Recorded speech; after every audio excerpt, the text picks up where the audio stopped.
This is Israeli Technology Founders Speak, a podcast of conversations with successful Israeli high-tech and biotech entrepreneurs. With your host, Avraham Hermon.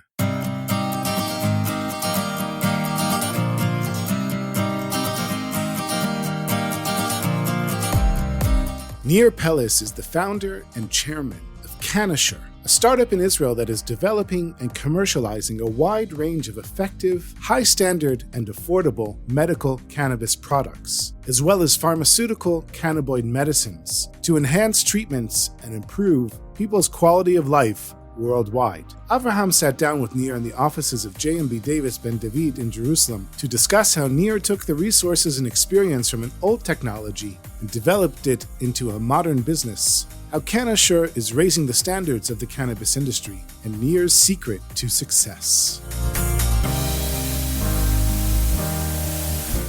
This podcast is a creation of JMB Davis Ben-David, an intellectual property law firm serving clients around the world. You have great innovations. We keep them safe. It's not just enough to have a great startup idea. If you don't legally protect your innovations, products, and brand, anyone can claim them as their own. We help you keep your great innovations secure. Learn more by going to jmbdavis.com. That's jmbdavis.com. Nir, tell me a little bit about yourself, about your background, and the companies that you were involved with until Cannassure. My career is a bit interesting. It's unique. I've had the opportunity to start with private equity, then running two Nasdaq-traded companies as a CFO, and later on becoming an entrepreneur.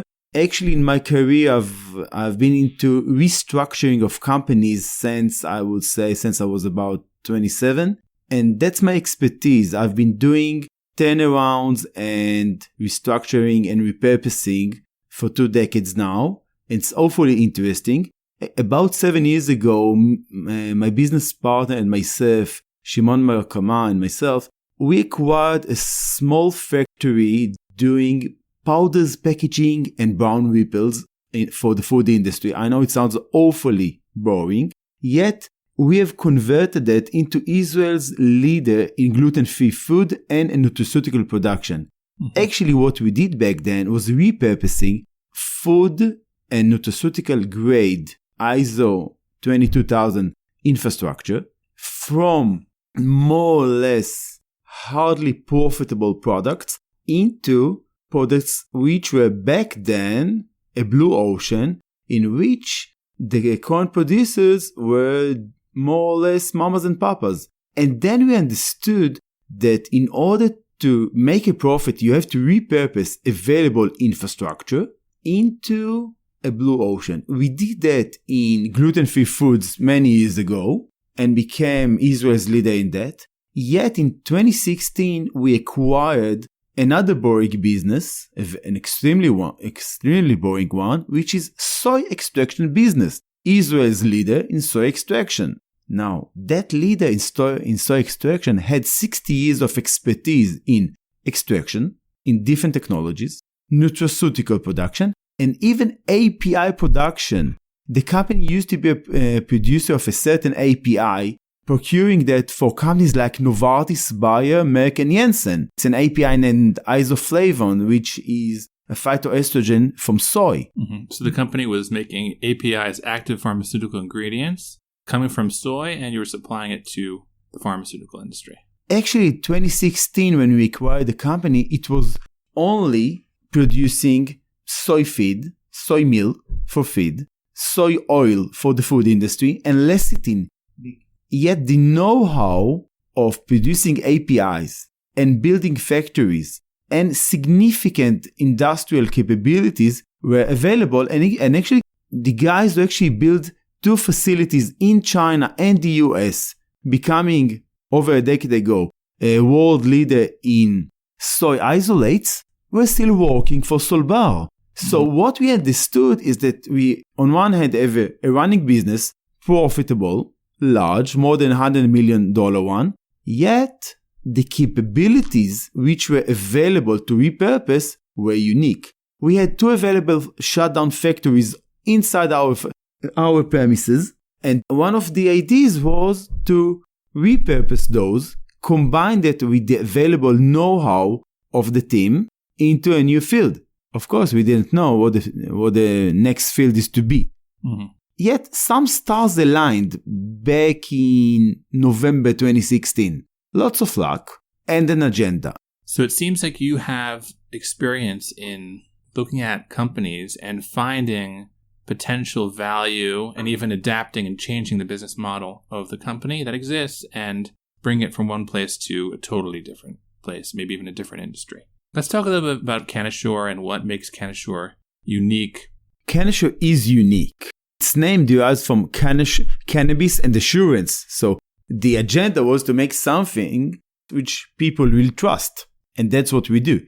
Cannassure is unique in the way that it runs a full vertically integrated operation, meaning we are running 4 parts in parallel. Simultaneously, we are running indoor cultivation of aeroponic growing of cannabis, pharma-grade processing into oils, tinctures and flowers, QA and QP internally aligned with the EU GMP.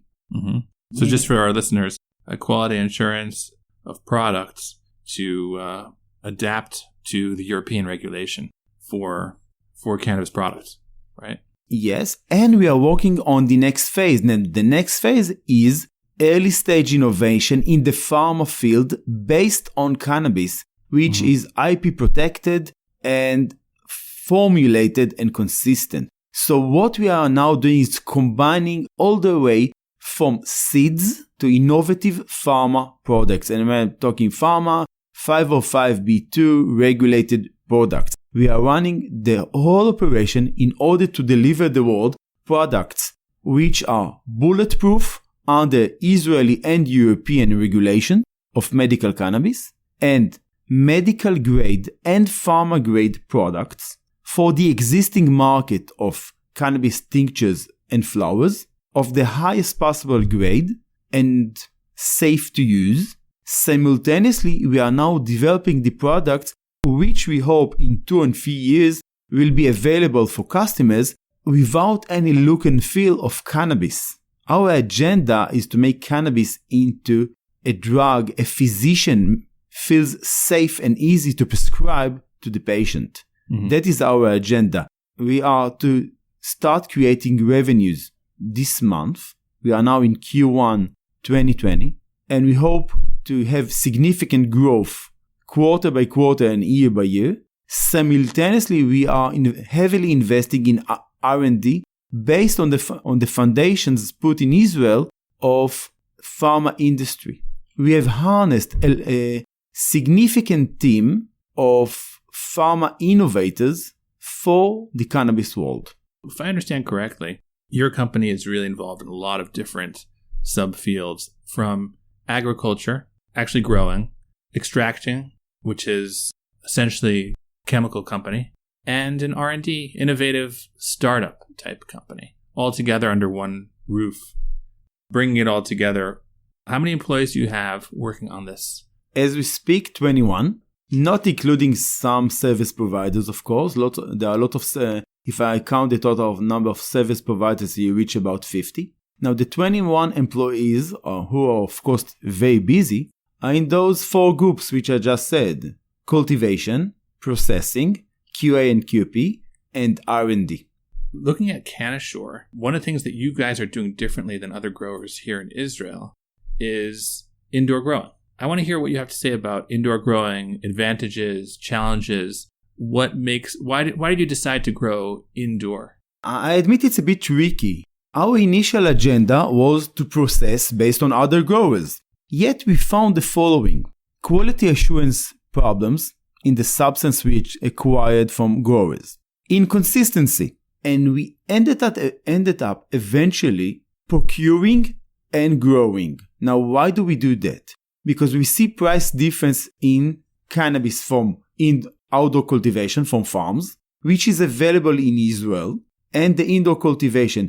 We have decided to move for indoor cultivation because we understood we needed our own source. We had the availability of a protein extraction plant. Actually, we disassembled a 40-meter high spray dryer, the largest in the Middle East. We disassembled that, yet it was in a building which is linked anyway to a lot of infrastructure that Solbar has. Remember, Cannassure is eventually a spin-off of Solbar, so we've got availability of cost-effective electricity, actually the cheapest one you can buy in Israel, natural gas, which is a very cost-effective power source, reverse osmosis water, water purification water, backup power generator, etc., etc. We had all that available because Solbar was built with a lot of redundancies.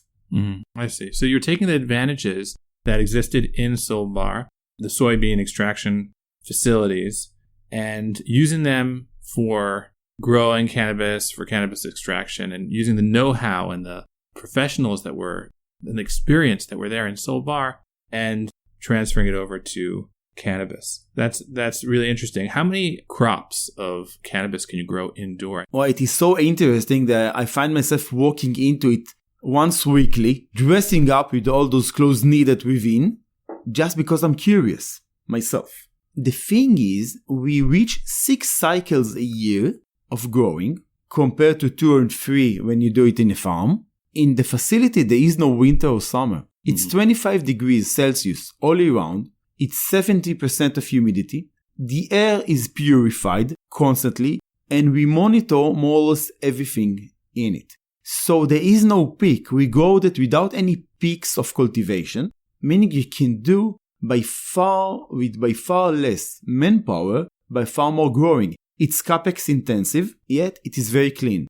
Now the end result aligns with both Israeli IMC GAP, Good Agriculture Practice, yet we have built off that aligned with the EU GMP and herbal medicine regulation under EMA.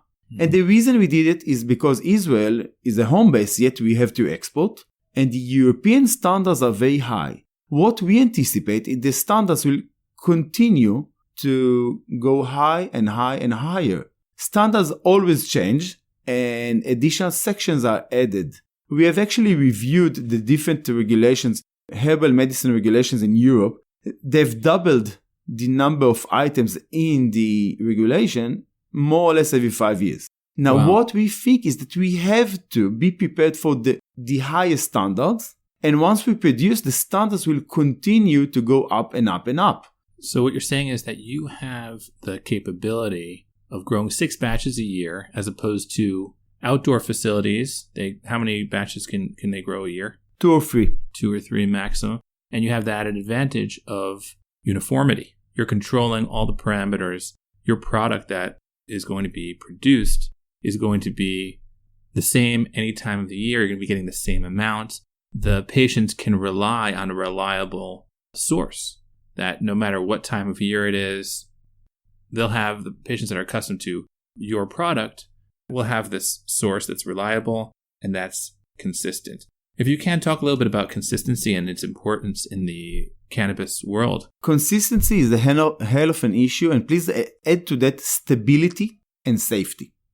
Now, when we started looking at the cannabis world more or less 3.5 years ago, we came to the understanding the cannabis world was created by growers. Yet, we have been doing industry for more than 60 years as Solbar, doing consistent and stable products, procuring for Unilever, Nestle, and other big names. Now, any botanical substance is always different, is never consistent. You should make it consistent by growing it in the same terms and by producing and extracting in a very high level of technology in order to reach uniformity. Now, of course, the customer expects uniformity. Now, the regulation tries to solve that. The Israeli regulation allows certain deviations in any batch. The European regulation lets by far lower deviations. And when you reach pharma, you're allowed to 5 to 10% of deviation only. So we understood in order to make a consistent product, we have to build the whole vertical, meaning cultivation at the same terms, meaning the plant gets the same growing condition always, and the extraction and packaging has to be done with very high-end QA protocols and extraction protocols. And that is the reason over the last few years we have developed in our lab. We started from an ISO 17000 lab, which we already had as Solbar. We split it into two, and we start working with HPLC and other machinery over there to develop extraction technologies and extraction protocols while building those two factories which I talked about, the growing and the processing. Actually, and a bit surprising, the Israeli Innovation Authority agreed to finance the majority of that R&D because it was a unique R&D of developing extraction protocols and analytical methods. So by now we have analytical methods validated under the EU and US regulation in-house in order to analyze about a dozen different cannabinoids within the plant or an extract or oil, a tincture, meaning we have got significant know-how. Now, the reason we have that is combined of the following. A, we had the lab when we started, an ISO 17000 approved lab. Mm-hmm. We had the personnel who knows how to develop analytical methods, and we recruited ex-employees of Israeli pharma companies. Now, as we are located in Israel, which is pretty small, you have got an abundance of qualified personnel to recruit. We have recruited personnel from companies like Kamada, Teva, Foamix. All those guys are extremely qualified and they are available because they are looking for the next challenge.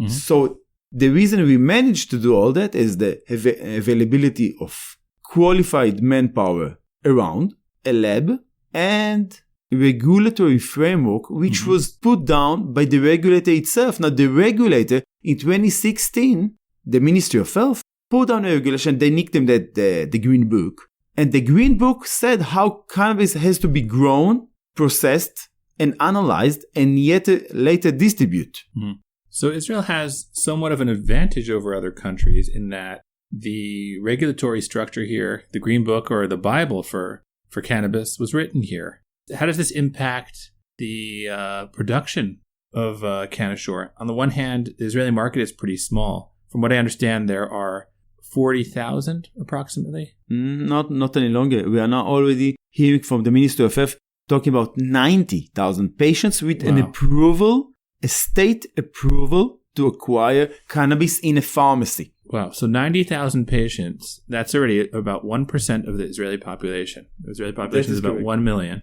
And about 1 in 100 people have approval to obtain cannabis. So that's a significant market. But the Green Book, the regulatory atmosphere here in Israel, also allows export of cannabis to other countries. So if you could talk a little bit about export, what's happening? Has export started? And when do you guys plan to get on board with exporting cannabis to other countries? And which countries? To begin with, the Israeli edge is a regulatory framework.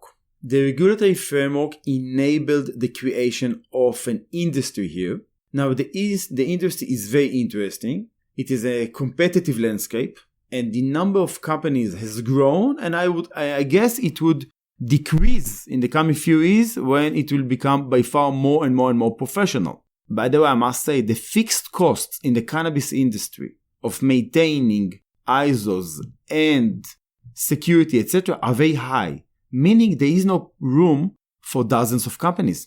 Mm-hmm. Only for a minimal amount of companies with a lot of volume. We have created an operation which fits both Israel and the Europeans. Now, the European regulation is a bit different. In Israel, there's a certain regulation for medical cannabis. The European regulation takes cannabis more or less as a botanical drug or a herb, a medicinal herb, meaning you have to produce under more or less pharma standards and prove you are safe in production in order to sell in Europe. And the regulations are different. We have positioned ourselves in a position we've got the operation fitting both of them. We are not targeting Canada or the US for obvious reasons. The European market is pushing for medical and then pharmaceutical. The Israeli market is talking about medical cannabis, which is a kind of a segment in between nutraceutical and pharma. Mm-hmm. Both are heavily regulated. As Cannassure, we want to be in heavily regulated markets. We are not pushing for large-scale markets. We are not pushing for North America. Our agenda is to be in the market which is as regulated as possible. Mm-hmm. The more regulations and the more QA practices needed, it's better for us because the company's DNA is Solbars, is of high-end production, procuring for companies like Novartis or Unilever. That's our core DNA. Mm-hmm. And that is the reason we have invested so heavily in fixed assets based on the foundations and the buildings and the infrastructure that we had. We believe what we have built at Ashdod, which is, it's about 5,000 square meters in size, it's small, will eventually be duplicated elsewhere, yet R&D will continue to operate at Ashdod, based on the early stage innovation ecosystem, which is available in Israel. Mm-hmm. So we are trying to harness all that. The cannabis world is constantly changing. The medical cannabis world, regulation is changing. And actually just yesterday was the first export from Israel to England. So wow. It was yesterday. It was in the news, so I read it like everybody. And we push for export starting at Germany and probably England. I cannot give exact details of timing because we are a publicly traded company. But we have built an operation which fits the customer and aligns with both the European regulation and the Israeli regulation. Mm-hmm. Let's talk about being a publicly traded company. You guys chose to become publicly traded on the Tel Aviv Stock Exchange. How many cannabis companies are there, and why Tel Aviv? There are some companies that are looking towards Canada. I guess what makes sense for you to be sold on the Tel Aviv Stock Exchange? Oh, okay, I may say that we wanted Tel Aviv, but that wouldn't be that correct. We did it because we could. It was available. Going for NASDAQ is high up in the sky. It's going to take us years to reach NASDAQ. Our initial plan was to go for NASDAQ, yet we understood it's going to take a long time. We were actually 2 years ago looking for a publicly traded shell on NASDAQ, ended up with the shell at Tel Aviv. It was in January and February 2018. Now, why Tel Aviv and not Canada? Simply because it was available. The number of Israeli companies traded in Canada is, I would say, residual. Due to, there are various reasons. It's pretty hard to be listed in a market which is overseas, and there's a lot of expertise with the company from your country. So about 2 years ago, there were hardly, if any, Israelis traded in Canada or Sweden. So being the first one is an issue, legal-wise and accounting-wise, etc. While being traded in NASDAQ is very durable. There have been hundreds of IPOs or RTOs of Israeli companies in NASDAQ over the last decades, if not thousands of such transactions. Yet, we were not fit for that. We were too mature, too early stage. So we chose to go for Tel Aviv. Tel Aviv was available because there was back about 2 years ago, there was a lot of interest in the Israeli stock exchange market, in the capital market, in cannabis. I'm not sure that is the situation right now. Mm-hmm. This wave more or less is over. There have been about 20 companies talking about cannabis in the Israeli, at TASE, Tel Aviv Stock Exchange, yet only it was all about RTOs, reverse takeovers, no IPOs. I see. And out of about 20 companies talking about it, I think it's about 7 which are relevant by now. And my gut feel estimate, which of course I cannot prove, is that in 2 years, the number is going to be lower and the companies are going to be extremely efficient and professional. Mm-hmm. 2 years ago and a year ago, and even a bit now, there was room for a lot of talking about market size, opportunity, the need for the capabilities of cannabis, etc., etc., etc. This time is over. Now the investors are looking to see revenues, and in a year or two, they are going to be talking about profitability. Meaning the time for the dot-coms is over. There is no more room left for, I want to build a farm, I want to build a factory. Hey, I've been doing cannabis for 20 years, I know the plant, etc., etc., etc. And there's no room for saying, I actually heard it from people. I've been a master grower at Amsterdam for 20 years. I know the plant. No, it ain't relevant. It's all about pharma grade production. And that is where the market is heading. It's not enough to say I've been a master grower. It's nice, but it's a different business. Growing something under the radar is one thing. Working under ISOs and GMP and GAP is a completely different business. I see. So the current wave of cannabis, in your opinion, is highly regulated production. And let's talk a little bit about the future wave of cannabis, which you guys are also involved in, which is R&D. And I've had the privilege to be working with you since that took off. And I see a lot of activity in terms of patents. Where do you see that going? And what's your time frame for new products on the market that are cannabis-based? I think that's the most interesting part of all. We came to that understanding that it is all about IP. And the very first day we started Cannassure. And that is the reason we asked for your guidance a few years ago and some of your colleagues, the ex-Neurodem and ex-Teva guys. Now, I think that in 2 or 3 years, that barrier of a physician to prescribe cannabis as a plant or an extract will still be there. Yet, the products needed, and actually we came to that understanding based on meetings with some of the big pharma, is that needed products are as follows. Safe, consistent, stable, with the look of and feel of a pharma product. So doctors would be more willing to prescribe the same active ingredient, but in a form that looks more like a drug than in terms of flower to be smoked or extract that's just plant extract, right? And it's a matter of delivery systems. The physicians are expecting a delivery system which is known to them. That's very easily understood. It's because a physician is in a need of pill or a drug-device combination, something of his own ecosystem. A smokable flower is effective, yet it has some hazards. Would you like someone to smoke a medical cannabis approved medicine near a kindergarten? That's an issue. It ain't that straightforward. So the normal physician, I would say even more, the insurers, the payers are looking for products which are effective,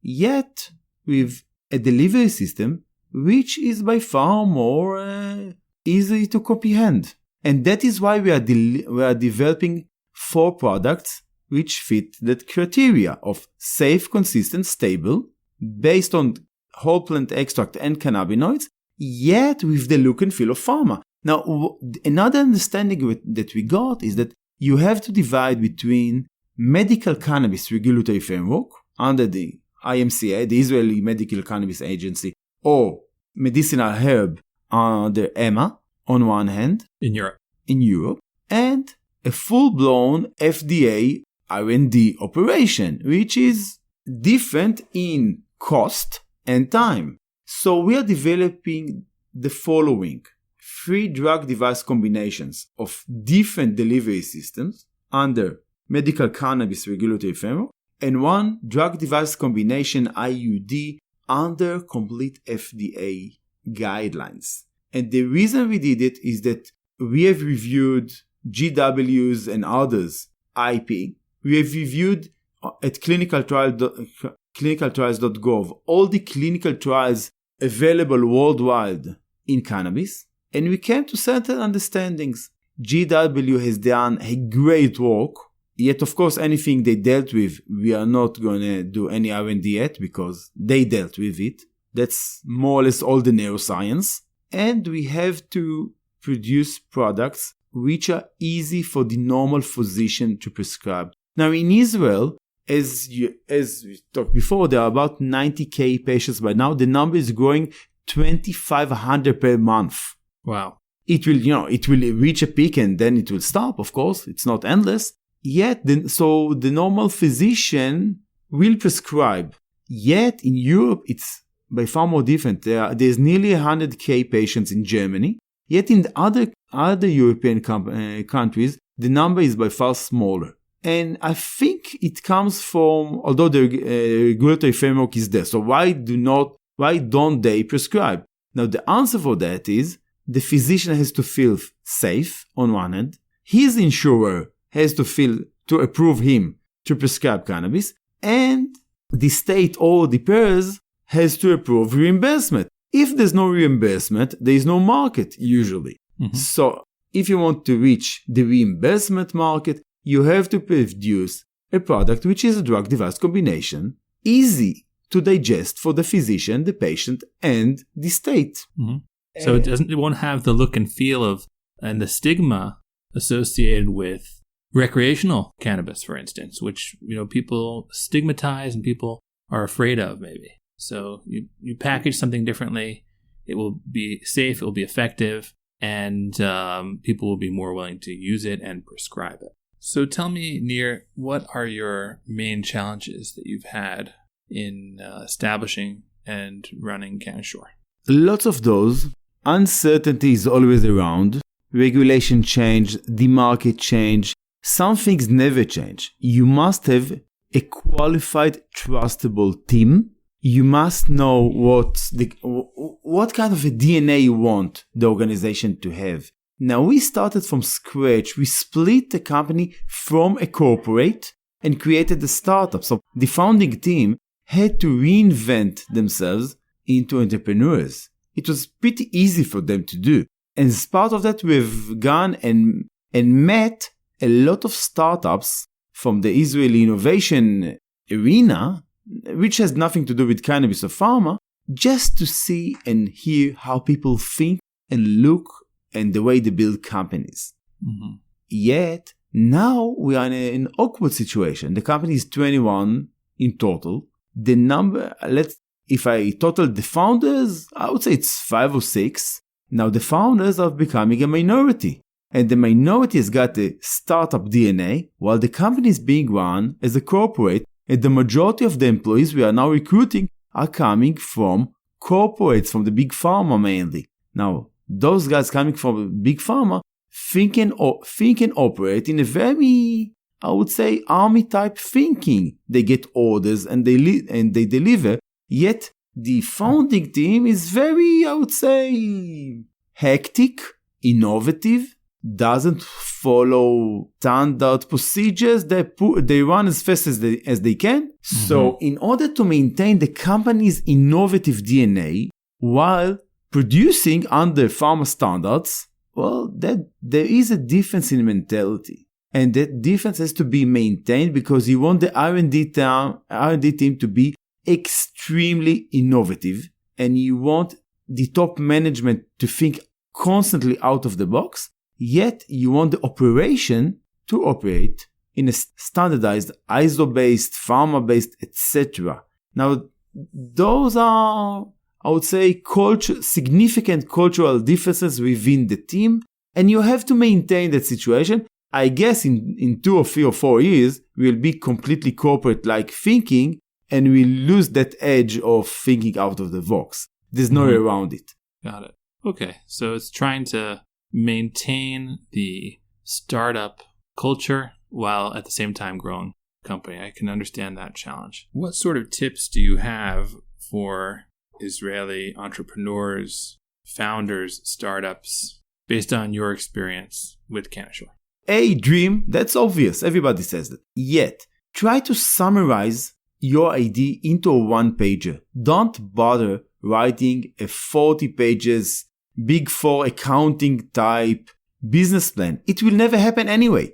Just be able to write a 1-pager saying what is the agenda, what is the market, what does the market need, what's your edge, and how roughly you are going to deliver that. So keep it short and sweet and simple. Yeah, and if you cannot summarize your idea into 1 page, then you are not prepared. Then wait a bit, think a bit, summarize that into 1-pager in order to convince yourself what's the agenda. Then you need to think about finance. Finance is always an issue for a new startup. So all the way from crowdfunding to friends and family, think how you start. Don't let yourself think in milestones. The company will grow and decrease. Think in milestones, deliver a milestone by milestone by milestone. It's okay to make mistakes. It's okay to convert the company. We actually had to reinvent ourselves 3 times since we started thinking about Cannassure. And actually our long-term strategy has completely changed 3 times since 2016. You can't anticipate that, but that's what actually happens. So be flexible. Think what's the company agenda, what is the edge, and how you move forward while managing to pay rent and salaries. It's all about, and of course, your service providers. So think about finance and business. Marketing is the next step. You have to think about it. Of course, if you are starting a new business or a new market, or you're envisioning a new market, nobody can tell you if the market is there. You have to check it yourself. No business advisor is capable of saying the market will be A, B, and Z zillion dollars in 5 years. Those are nonsense. Make sure you can look forward at least 1 year ahead. What will the business be like? What will your finance be like? It's good enough. And move fast as possible. Move forward as fast as possible. Thank you. Thanks so much.